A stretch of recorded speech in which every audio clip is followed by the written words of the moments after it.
प्रसाद खाएको के हुन्छ त मेरो निकालेको छुइनँ नि त नखाएको निकालेको छु होइन दिदी यता हेर्नु न दिदी यिनीहरू जे भन्छन् होइन अनि प्रसाद खाएको त खिच्नु त पर्छ त हौ होइन होइन अनि केही नखाइकन गयो भने भोलि पछि भन्दा गरेर लाउँदैन होइन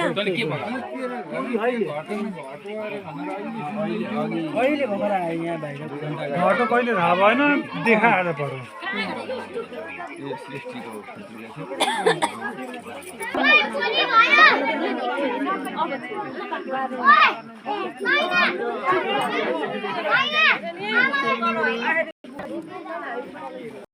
मेन भनेर एउटा गर्दैन नि त के गर्दैछस् बहिनी ल अनि तँलाई चेक गरिदिनु केही हुँदैन यहाँ पुराणमा होइन त